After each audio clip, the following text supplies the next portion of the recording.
I'm Marcus Julian Carbo from SocietyIsAnIllusion.com, and I am the Angry Atheist.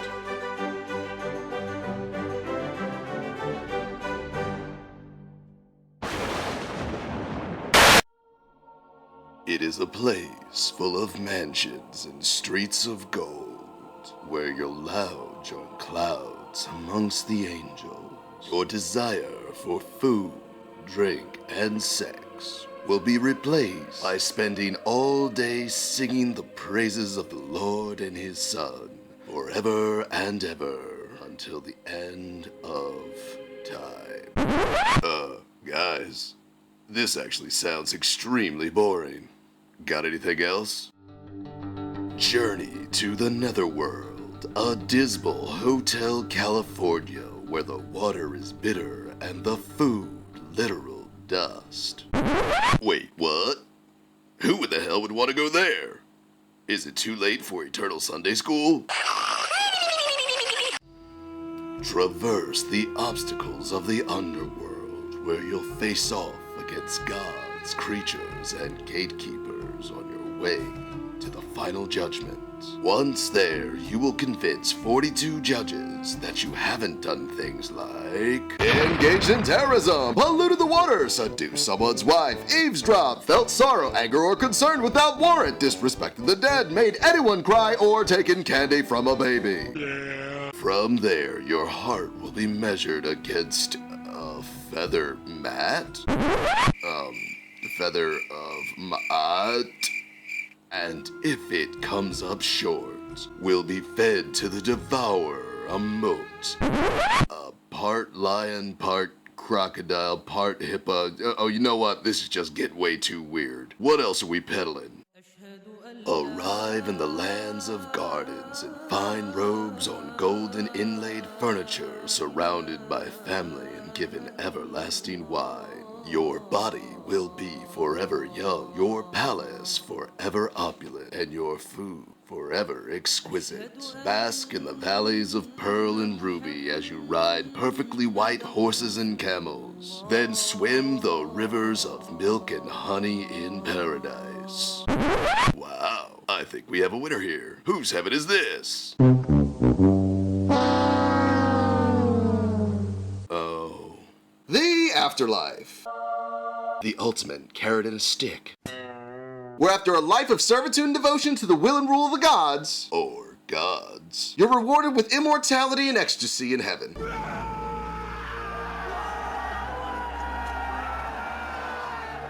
And this can't be bad, right? What could possibly be the harm in deluding oneself into believing that you'll live forever if you simply follow divinely inspired laws and moral rules? Well, have you ever looked at what these rules tend to have in common? No stealing from the dead. You can't have my cornbread, that's for damn sure. Rebellious teens to be stoned. You wahoo!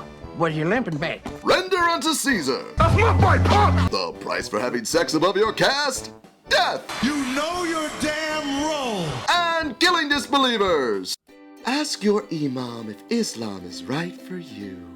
Side effects of waging war with Allah and His Messenger include execution, crucifixion, loss of hands and feet, exile, and eternal damnation. Islam. Yeah, all those rules tend to keep you and the rest of the population obedient to the commands of the status quo. And you know what? It just happens to work! Want to kick off a crusade to win back the Holy Land? Promise absolution of all sins to those knights who participate and eternal damnation to those knights who don't.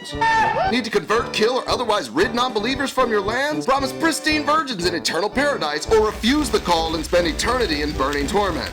Want to quell any chance at rebellion? Convince your empire that the Pharaoh commands the Nile, and to stand against him would mean certain starvation now and eternal damnation in the hereafter. Notice a running theme here? Follow orders and prosper, disobey and be damned. And to be honest, the being damned part is more important than the paradise part. Google the term afterlife, and you'll find far more information on hell than you will on heaven. And the reason for this is simple. Heaven is meaningless. Oh, God. Heaven is an abstract feel-good concept about a state of being that you most likely find utterly boring, but can be contrasted to being skinned alive while drowning in a river of the damned, weighted down in capes of iron, and simultaneously being frozen and burned in a lake of fire for all eternity for not eating your vegetables or cleaning your room, and that's enough to scare any 5-year-old to come to Jesus. Meanwhile, you're operating with the sword of Damocles over your neck every goddamn second of the day! So while you're checking your wafer concerned over which hat to wear on the third Thursday of every 4th month under the awning of the mosque next to the Pokemon factory, the status quo is bending you over the barrel, fleecing you for everything you've got, and teaching you how to say, "Please, sir, can I have some more?" Yeah! You come back as an animal. Your entire life is deja vu. Heaven and hell. Death is an illusion. Once you die, that's it.